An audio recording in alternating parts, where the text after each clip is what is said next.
매년 봄이 되면 논에도 밭에도 또 텃밭에도 씨앗을 뿌립니다. 씨앗을 심는데 그냥 심지 않죠. 종자를 좋은 거 찾으려고 이 사람 저 사람 물어보기도 하고, 또 종묘상에 가서 전문가인 사장님에게 또 묻기도 하고, 또 주변에 좋은 씨앗을 심었다고 소문이 나는 사람들에게 또 묻기도 합니다. 왜 그렇습니까? 좋은 종자가 곧 좋은 열매를 맺을 수 있는 시작이기 때문에 그렇습니다. 그래서 좋은 종자를 확보하려고 하는데 아주 정성을 다 합니다. 그런데 이 종자의 문제는 우리 농사를 짓는 사람의 문제에 넘어서서 국가적인 문제고 세계적인 문제가 이 종자의 문제예요. 그래서 어떻게든 종자를 보존하려고 그렇게 애쓰고 또 개발하려고 그렇게 애씁니다. 그래서 사람들은 이 종자가 제2의 반도체라 그렇게 얘기합니다. 반도체보다 더 규모가 크단 말이죠. 근데 그 규모 큰 거를 잘 모른다고 하는 말이에요. 전 세계의 종자의 50%를 미국과 중국이 갖고 있습니다. 전 세계의 종자 50%를 갖고 있는데 그 뒤에 프랑스, 독일 그리고 일본이 뒤를 이어서 종자 전쟁에 뛰어들어 있고, 그리고 그렇게 확보한 국가들이에요. 세계 각국이 종자를 확보하고 그거를 개발해서 그것을 새로운 종자를 만들어내는 일을 왜 할까? 아까 말씀드린 것처럼 이 종자의 문제는 식량의 문제이기도 하고 경제의 문제이기도 하고 정치의 문제이기도 하고 생존의 문제이기도 하기 때문에 그래요. 바로 정치, 경제, 생존, 생산성 다 종자와 관계돼 있다고 하는 말이죠. 그래서 우리가 일반적으로 먹는 것도 다 뭐와 관계되어 있는 거예요? 로열티와 관계되어 있거든요. 돈과 관계되어 있어서 씨앗을 심을 때마다 다 로열티를 지불하게 돼요. 그래서 세계가 종자 연관 사업이 1년에 약 86조 억이래요. 86조 억. 뭐 그게 얼마나 큰지 모르겠어요. 엄청 큰 거죠. 86조 억. 자, 여러분, 이 규모는 반도체 시장의 규모를 뛰어넘는 양이라고 하고, 매년 종자 시장이 5% 성장을 하고 있다고 말합니다. 그래서 세계 나라가 총성 없는 전쟁, 곧 종자 전쟁을 하고 있습니다. 우리나라는 좀 안타깝게 일제가 1920년대 20년에 2개 대대를 규모의 군인들, 2개 대대 규모의 군인들을 한국에 주둔하게 하면서 종자를 흩어갔습니다. 종자를 흩어갔어요. 그래서 이 군인들이 와서 토종 종자를 싹 흩어가면서 종자를 많이 잃어버리게 됐습니다. 그런가 하면 6.25 전쟁 때는 이 전쟁의 소용돌이를 틈타서 미국과 독일이 토종 자원을 수집을 해 갔어요. 그래서 한국의 토종 종자 자원이 75% 유실됐다고, 상실됐다는 이야기예요. 이 전문가들이 얘기하는 겁니다. 75%의 종자를 잃어버렸다고 하는 거죠. 근데 75%를 잃어버리기 25% 남았는데 그것도 한 번 더 위기가 있었잖아. 우리나라에 종묘, 씨앗을 그렇게 보존하고 공급하는 종묘회사가 5대 종묘회사가 있었는데, IMF 때 5대 종묘회사 중에 4대 종묘회사가 다 외국에 팔려버리게 됐어요. 그건 다른 말로 얘기하면 우리 국내에 있는 종묘 회사들이 갖고 있던 토종 종자들을 다 외국인의 손에 넘겨버렸다는 거예요. 그래서 이때 IMF 때도 굉장히 좀 시끄럽긴 했습니다. 종자 문제, 식량의 문제요, 경제의 문제요, 정치의 문제, 미래 국가의 생존의 문제와 직결되어 있는데 이 종자 회사를, 종묘 회사를 넘기면 되느냐? 뭐 IMF 때니까 정신이 없는 거죠. 뭐 국가 재건하는 것 때문에, 살리는 것 때문에. 그래서 IMF 금융위기 당시에 5대 종묘 회사 중에 4대 종묘 회사가 넘어가고 말았습니다. 지금 뭐 다 그런 건 아니에요. 이 종자 얘기를 찾다 보니까 청양고추, 전통적으로 토종 청양, 우리나라에서 청양고추를 개발해냈는데 이 청양고추를 독일 회사에 팔아버리게 됐습니다. 이 IMF로 인해서. 그래서 지금 청양고추가, 전통적으로 우리가 개발한 청양고추는 로열티를 지불하고 심고 있다 그럽니다. 근데 지금 일반적으로 청양고추 종류가 많아져서 그 이후에 우리 국내에서 개발한 청양고추를 먹고 로열티를 내지 않는 경우가 더 많아지기 시작했다고 합니다. 그러니까 뭐 버섯 하나, 제주도의 천혜향 이런 건 다 원래는 일본에서 천혜향도 만들어진 거예요. 그런데 그 일본에서 종자 등록을 하지 않은 거여서 한국에서 그것을 그냥 로열티 지불하지 않고 생산해 놓은 거거든요. 자, 이 종자의 문제는 결국 세계가 이렇게 총성 없는 전쟁을 하는 것은 지금 정리해서 말씀드린 것처럼 1차적으로 식량의 문제고, 2차적으로 경제의 문제고, 3차적으로 정치의 문제고, 국가 운명과 관계되어 있는 문제라는 거예요. 이렇게 종자의 문제가, 씨앗의 문제가 중요하다는 거죠. 그런데 이 씨앗의 문제를 단순히 씨앗의 문제로 얘기하지 않고 하나님께서도 씨앗을 이야기하고 계시다는 거예요. 씨앗. 그래서 이 씨앗을 통해서, 종자를 통해서, 남겨진 씨앗을 통해서 하나님의 역사를 이루어 가신다고 말씀하시는 거예요. 우리가 대표적으로 기억하는 게 뭡니까? 대표적으로 우리 엘리야 이야기 알잖아. 바알과 싸워서 지쳐 있을 때, 그때 더 이상 이제 할 수 없다고 할 때 하나님께서 엘리야에게 나타나서 하시는 말씀이 뭐예요? 바알에게 무릎 꿇지 않는 7천의 사람이 있다. 남겨진 사람이 있다는 거예요. 남겨진 사람. 다시 내가 지쳐 있지만 내 나라와 내 역사와 내 사역을 위해서, 나의 영광을 위해서 내가 남겨진 살을 심어두었다는 거예요. 남겨두었다는 거예요. 그러니 염려하지 말라는 거죠. 그래서 우리가 대표적으로 하는 것은 엘리야를 통해서 7천의 남겨진 용사를 하나님이 남겨진 씨앗으로 말씀하고 계세요. 그런가 하면 성경을 보면 이 씨앗의 역할을 하는 사람들이 많이 있죠. 에스더, 오늘 우리 속회공과의 이야기도 지금 지난주부터 이렇게 진행되는데요. 에스더, 모르드게가 뭐라 그럽니까? 모르드게가 하만 음모 앞에서 지금 아닥사스다 왕에게 나가서 지금 이 위기를 고하고 유대인의 몰살 위기를 면하게 해라. 그랬더니 내가 왕의 부르심 없이 나가면 죽을 것입니다. 그랬더니 뭐라고 그래? 모르드게가 너 혼자 왕궁에 있다고 잘 살고 잘 먹을 거라고 생각지 말아라. 너가 아니어도 하나님 다른 사람 통해서 일할 것이다. 그러면서 하는 말이 한마디 있죠? 이 때를 위해 하나님 너를 이 자리에 세운 거 아니냐. 이 때를 위해 쓰임받도록 남겨진 자로 삼았다는 거예요. 하나님 이렇게 이 때를 위해서 쓰는 자들을 두었다고 하는 거죠. 사도 바울도 택하시면서 하나님이 말씀하시는데 택한 나의 그릇이래. 사도 바울을 통해서 택한 나의 그릇, 뭐 이방의 복음을 위해서, 세계의 복음화를 위해서 내가 택한 나의 그릇이라고 그렇게 말씀하고 계셔요.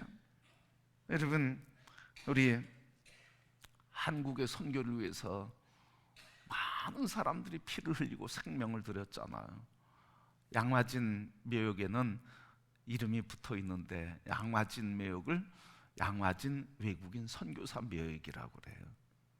거기에 많은 선교사들이 묻혀 있는데 다 외국에서 온 선교사들만 한국 개신교를 위해서 생명을 바치고 순교하고 순직하고, 그리고 여기에서 죽은 사람들, 선교사들의 묘역이 거기 다 있단 말이죠.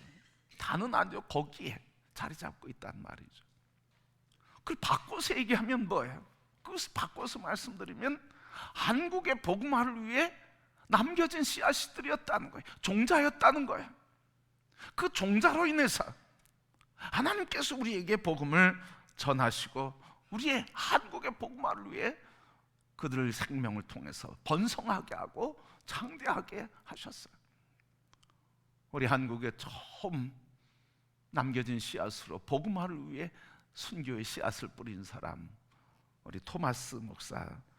1800년대 대동강 강변에서 제너럴 셔먼호를 타고 왔다가 통역사로 왔다가, 그때 우리 수군이 제너럴 셔먼호를 불태우면서 그때 죽어가는 이 토마스가 품에 안던 성경을 처음 꺼내서 그 군인에게 줬는데, 그 성경을 받은 사람이 그거 가지고 집에 도배지로 쓰다가 그것을 보고 예수를 영접하고 그 집이 한국의 첫 교회가 됐다고 한 거예요.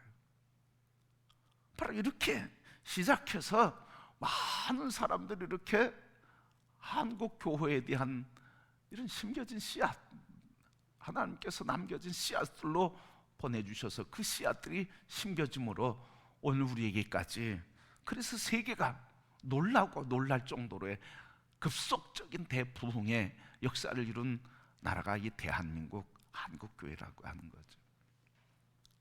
이렇게 한국교회가 부흥할 수 있었던 건 그 현장 어디 가보면 알아요. 양화진에 가면 알 수 있어요. 한 사람이 아니라 수많은 사람들이 다 거기에 묻혀 있거든요.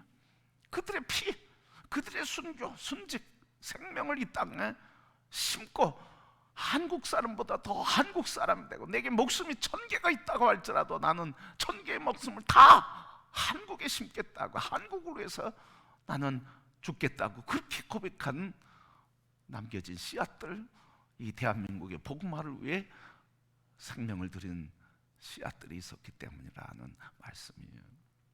그러니까 한국교회의 대부흥의 역사는 이같이 심겨진 씨앗들의 피와 눈물과 그리고 기도가 어우러진 역사의 열매라는 말씀이죠. 그냥 뭐 저절로 된 게 아니에요. 그냥 된 게 아니라 하는 말씀이죠. 여러분, 오늘 이 본문의 말씀은 예수님의 삶을 표현하는데, 한마디로 오늘 24절 말씀 한 절만 볼 텐데, 24절에 예수님이 예수님 자신의 삶을 뭐라고 표현하는 거예요? 나는 하늘의 미랄이다. 우리 성경에 보면 그렇죠. 하늘의 미랄이 됐던 아담의 범죄로 인해서 온 인류가 다 범죄에 유전을 받게 되고 유산을 받게 되었다고 하면, 하늘의 미랄이 되신 예수 그리스도가 죽고 살아나고, 그러면서 그 하늘의 씨앗이 됐던 예수 그리스도로 인해서 죄와 사망의 권세 있는 모든 사람들을 믿는 자에게 구원을 베풀어 주시는 구원의 역사를 이루셨단 말이죠. 첫째 아담이 죄로 인해 죽었다고 하면 둘째 아담이 살리는 역사를 이루셨어요. 그래서 오늘 본문의 말씀 보면 예수님 자신이 자신의 삶을 하늘의 미랄이라고 그렇게 말씀하고 표현하고 있다고 하는 말씀이죠. 그래서 1차적으로 예수님은 하늘의 미랄이고 나는 하늘의 미랄이다. 그래서 내가 죽음으로 나를 믿는 자마다 다 구원받고 영생을 얻고 하나님의 자녀가 될 것이고, 하나님께 영광 돌리는 존귀한 백성과 나라를 세우게 될 것이다. 아브라함이 이삭 한 명을 보면서 하늘의 별과 땅의 모래와 같은 많은 후손들을 본 것처럼, 예수님은 당신이 십자가의 죽으심으로 인해서 하나님의 영광스러운 백성들로 구름대와 같이 온 나라와 민족이 구원받는 추수의 놀라운 열매를 맺는 것을 주님은 보셨다고 하는 말이죠. 그래서 이 말씀을 하는 거예요. 난 하늘의 미랄이다. 그러나 이 하늘의 미랄이 죽음으로써 많은 열매를 맺는 것 같이, 내가 죽음으로써 온 인류가 영생과 구원을 얻게 될 것이고 하나님을 경배하고 찬양하는 그 나라가 세워질 것이다 하면서 기꺼이 하늘의 미랄로 십자가에 피해 삶을 살게 되시고 피해 죽임을 당하시고 부활의 역사를 이루셨습니다. 여러분, 바로 예수님께서 이렇게 당신이 죽음으로 이 땅에 맺게 될 풍성한 열매를 말씀해 주고 계셔요. 1차적인 의미죠. 그러면 2차적인 의미가 있다는 거예요. 바로 그리스도인과 교회에 대해서 동일하게 말씀하시는 거예요. 오늘 말씀에 있는 것처럼 내가 한 알의 비랄이다, 많은 열매를, 죽으면 많은 열매를 맺을 것이다 하시면서 오늘 우리 그리스도인에게, 교회에게 동일하게 적용해서 말씀하시는 거예요. 그래서 오늘 우리의 이 말씀을 우리 모든 성도와 교회를 향해 주시는 말씀으로 알고 새겨야 된다는 말씀이죠. 교회 부흥, 그거는 곧 뭐라는 거예요? 하나의 미랄인 나 자신이 죽음으로써 맺어지는 열매라는 거죠. 기술적인 방법, 프로그램적인 방법, 이거는 부차적이고 2차적이고 그건 본질이 아니라는 거죠. 본질은 뭐예요? 부흥의 본질과 교회 회복의 본질, 그리고 하나님 나라의 부흥의 본질의 말씀은 오늘 예수님께서 주신 것처럼 하나의 미랄로 내가 죽는 거예요.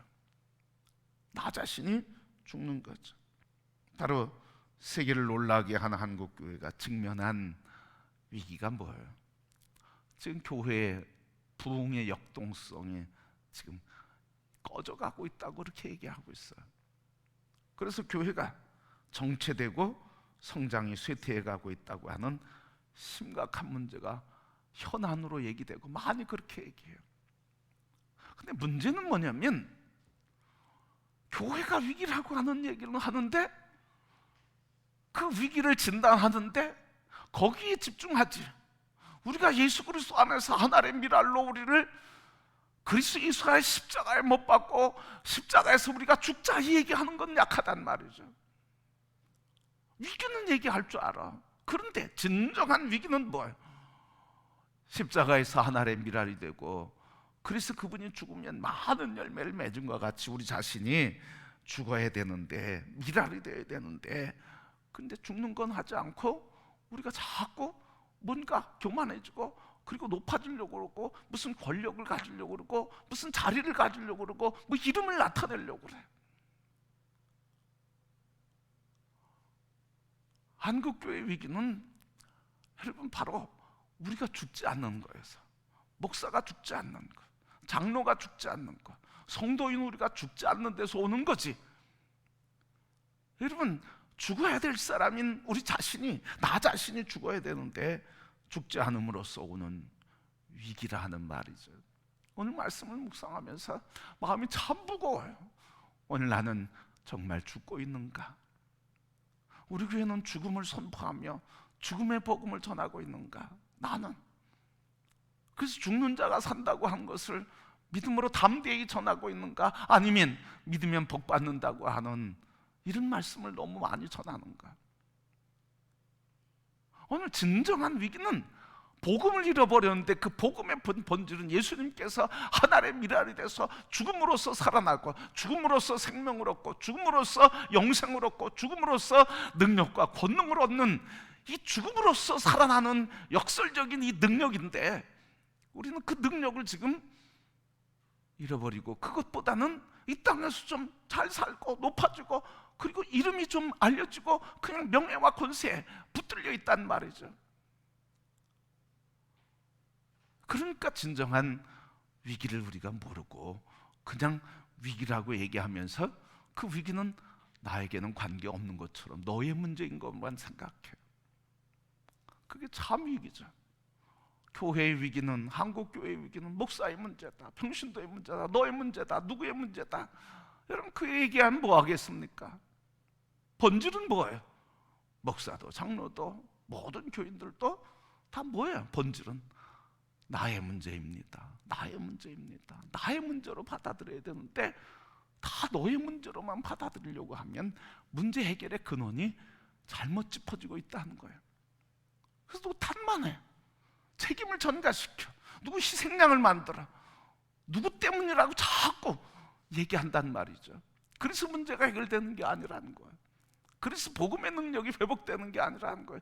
그래서 그 사람이 제거된다고, 그 사람이 물러간다고 뭐 회복이 됩니까? 아니란 말이죠.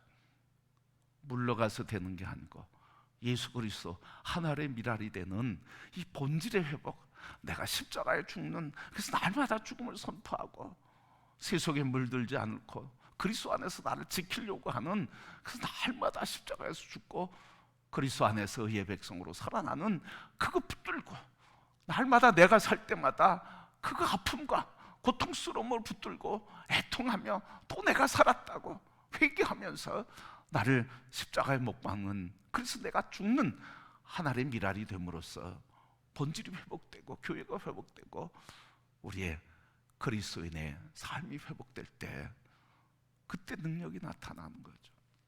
초대교회 부흥이 거기에서 온 거지요. 그죠? 예수 그리스도의 영으로 붙들렸어요. 그래서 자기 것을 다 내놓으면서, 그래서 서로 연약한 자, 없는 자를 도우면서 사랑으로 위로와 격려를 했어요.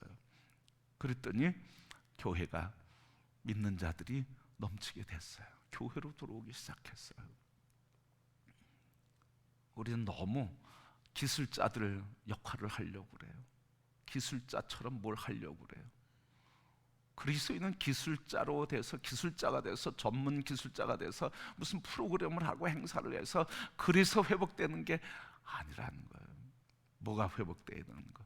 주님, 내가 십자가에 죽었음을 보게 하시고 이 자아가 살아나는데 십자가에 지금 못 박습니다. 자아가 살아나고 감정이 살아나고 의가 살아나고, 그리고 탓하려고 하고 책망하고 원망하려고 하는 이 자기가 살아날 때 그걸 못 박아야 되는데 그걸 못 박지 않고 그걸 자꾸 남 탓하는 거예요. 남 탓, 책임을 전가시키는 거예요. 그러니까 자꾸 내가 사는 거죠. 그러면서 탓하는 거죠. 그러면서 공동체가 분열되는 거죠. 원망으로 가득 차는 거죠.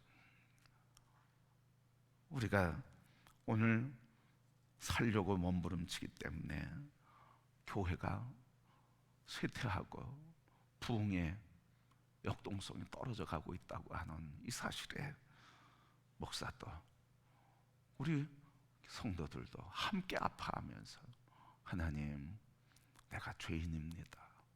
내가 살려고 했습니다. 내가 주님 보지 않고 사람 보려고 했고, 내 탓하지 않고, 내가 죽지 않은 것 탓하지 않고, 그래서 내가 죽지 않아서 십자가에 나를 못 박지 않고 다른 사람만 붙들고 원망하고 비난하고 조롱했습니다. 이 문제 가지고 나와서 엎드려서 기도할 때 내 영혼이 살고 교회가 살고 가정이 살고 나라가 살고 하나님의 영광이 나타나는 줄 믿습니다. 여러분, 우리 제자 훈련하면서 또 사역 훈련하면서 하시는 말씀 공통적인 거 우리 자신들이 많이 고백해요.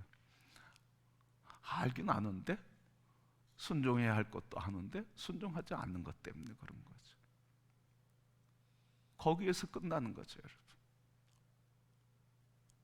그런데 오늘 주님이 우리에게 하나님의 영광스러운 생명을 그리스도 안에서 우리 안에 두셨습니다. 예수 그리스도 안에 있는 그 생명이 우리 안에 오고, 우리가 그 안에 있는 자녀가 돼서 우리는 그리스도와 하나 된 거룩한 지체들이요, 그리스도의 지체로서 그리스도의 몸이 되었습니다. 그러니까 그리스도께서 십자가에 죽으신 것 같이 우리도 십자가 안에서 날마다 나는 죽음의 길을 걸어갈 때, 그때 주님이 많은 열매를 맺게 하신 것처럼 오늘 우리를 통해서 하나님의 영광을 위해 쓰임받는 준비된 자로 다시 되살아나는 역사가 일어나게 될 줄 믿습니다. 주님의 말씀이 살리는 능력이에요. 십자가에 내가 죽는 순간 부활의 능력으로 우리가 살아나는 역사를 체험하게 된 것입니다. 다른 거 없어요, 여러분. 우리가 집중해야 될 건 하나님의 말씀 앞에 나에게 집중하는 거예요. 그 말씀이 내게 이루어지게 없어서, 너에게 이루어져야 된다, 이런 얘기 하지 마시고 각자가 맡겨진 일에 있어서 내가 회복되어야 됩니다. 내가 죽어야 합니다. 내가 죽을 때 하나님의 영광이 나타날 줄 믿습니다.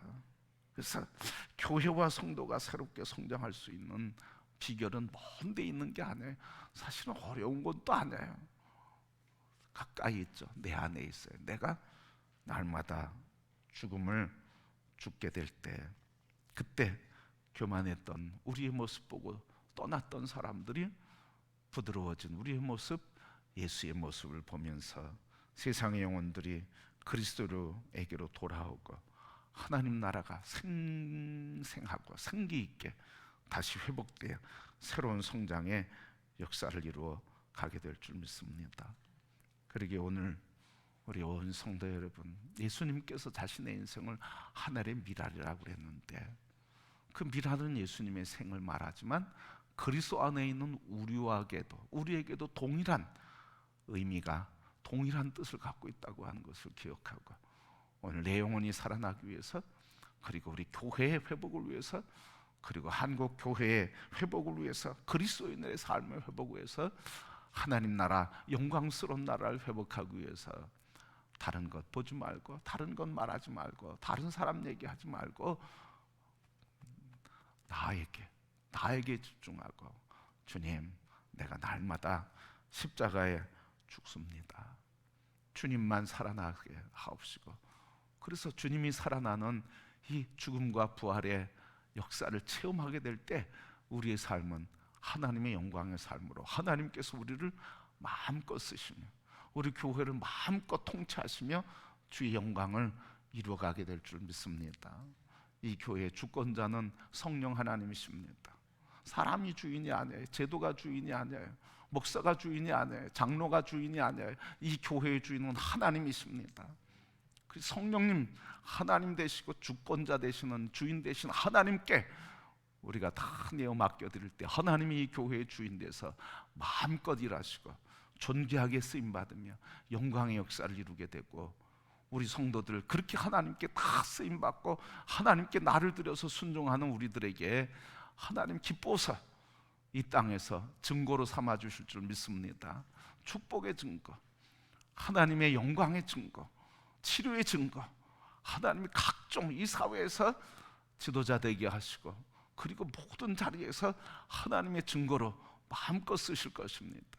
그러기에 여러분, 정말 우리가 복받기를 원할 때, 우리가 진정으로 회복되기를 원할 때, 진정으로 하나님의 영광을 누리기를 원할 때 우리가 할 수 있는 것은 다른 거 없어요. 주님, 하늘의 미랄이 되신 주님처럼 나도 주님 따라 그 길 가겠습니다. 십자가 안에서 세상의 욕망과 이기심 내려놓고 주님 가신 그 길 한 걸음 걸음 걸어갈 때마다 주의 영광에 또 생기가, 생명의 부요함으로 하나님의 영광을 이루는 성도가 될 줄 믿습니다.